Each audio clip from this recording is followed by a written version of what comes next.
কুকুরের ল্যাঞ্জা কখনো সোজা হয় না, এটা তো জানেন। 12 বছর যদি চুঙ্গার ভিতরে রেখেও দেন, সেই কুকুরের ল্যাঞ্জা কখনো সোজা হবে না। তো আমাদের সমাজে কিছু অমানুষ আছে। অমানুষ আছে, আমি কেন বলছি এই কথা একটু পরেই বলবো। কিছু অমানুষ আছে যারা গরিবের রক্ত চুষে নিজের পকেট ভরে, তার ফ্যামিলিকে ভালো রাখার চেষ্টা করে। ভাই, আপনি অন্যের পেটে লাথি মেরে আপনি নিজে ভালো থাকবেন, নিজে ভালো থাকবেন সাময়িকের জন্য। এই দুনিয়ায় হয়তো ভালো থাকতে পারবেন, ভালো চলতে পারবেন, ভালো খেতে পারবেন, কিন্তু ওই দুনিয়ায় আপনি কি বলবেন? ওই দুনিয়া আল্লাহর কাছে কি হিসাবটা দিবেন? একটাবার মনে রেখেছেন?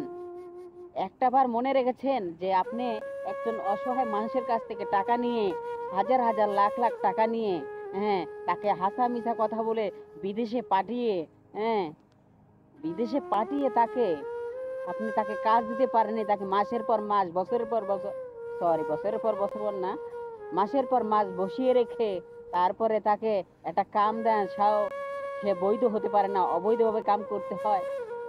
এটা কি আপনার মানবিকতা বলে? আমি সেই সব দালালের কথা বলছি আজকে, যে সব দালালেরা হাসারে হাসা, মিশারে মিশা বানিয়ে, 10 কথা বলে এই প্রবাসের মাটিতে নিয়ে আসে। প্রবাসের মাটিতে এসে মাসের পর মাস বসিয়ে রেখে তারপর একটা কাম ধরিয়ে দেয়, মরুভূমির কাম, ছাগল চড়াই বা উট চড়াতে দেয়। ছেলেটি কাম করতে করতে মরে, রোদে পড়তে পড়তে মরে, আর মা মাসিরে তুলে গালাগালি করে ফেসবুকে এসে।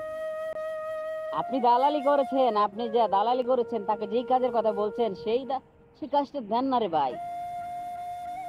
সেও তো আপনার মতো মানুষ, আপনি যেরকম পুরুষ সেও তো পুরুষ। তাহলে তাকে কেন এনে মরুভূমিতে ফালাবেন? একজন উট চড়াতে দিবেন, ছাগল চড়াতে দিবেন? সেই কাজের লোক। বাঙালি কখন উট চড়াইছে? বাঙালি কখন ছাগল চড়াইছে? ছাগল চড়াইছে আমাদের দেশ গ্রামের মাঠগুলা, ওগুলাতে চড়াতে পারে। ও দেশের, আমাদের দেশের রোদের তাপমাত্রা তো আপনারা জানেনই। আর এই সৌদি আরবের তাপমাত্রা 48-এর উপরে, কখনো বেড়েও যায়। তো সে মানুষটি কি ওই কাজটা করেছে? কখনো করেনি। আরো অন্য অন্য কাম আছে, অন্য অন্য কাম আছে। কাম দেয়, দালালে দেয় না যে দেয়, দেয়, কিন্তু যেটা বলে সেটা দিতে পারে না। এখানে গড়ায় কয়দিন, ওখানে ঘুরায় কয়দিন, ওখানে ঘুরায় কয়দিন। দালালদের কাজই এইটা, দালালদের কাজ এইটা। আইনা হেনে আরো 20 লাখ খায়, এখানে আইনা আরো 20 লাখ খায়। ইচ্ছে কথা ভাই, দালাল থেকে বিরত থাকবেন, দালাল থেকে বিরত থাকবেন, দালাল থেকে বিরত থাকবেন। এইসব দালালকে বিশ্বাস করে লাভ নেই। আপনি আসেন প্রবাসের মাটিতে, আপনি কাম করেন প্রবাসের মাটি, সমস্যা নাই।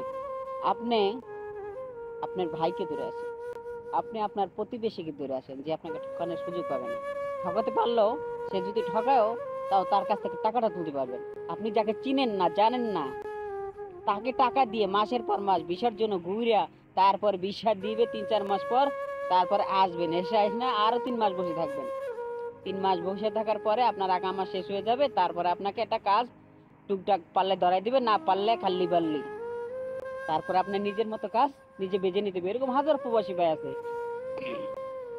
নিজের কাজ নিজে খুঁজে নিচ্ছে। এরকম হাজার প্রবাসী ভাই আছে।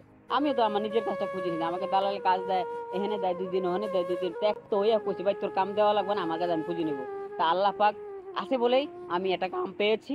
এখন আল্লাহ দিলে 2টা বছর সৌদির মাটিতে এখনো কাজ করতেছি, কিন্তু বৈধ হতে পারিনি। দালাল মাথার সাথে বলেছিল যে তোরে 2 বছর আগামে নিব, 2 বছর আগামে দূরের কথা, ও 3 মাসের আগামে আমার করে দিতে পারিনি ওর টাকা দিয়া। সৌদির বা আসলে আপনি 3 মাস ফ্রি আকামা পাবেন, ওই খালি ওই খালাস, আর কিছু না। তো যাই হোক, দালাল দালাল দালাল, দালালকে বিশ্বাস করবেন না ভাই, দালালকে বিশ্বাস করবেন না।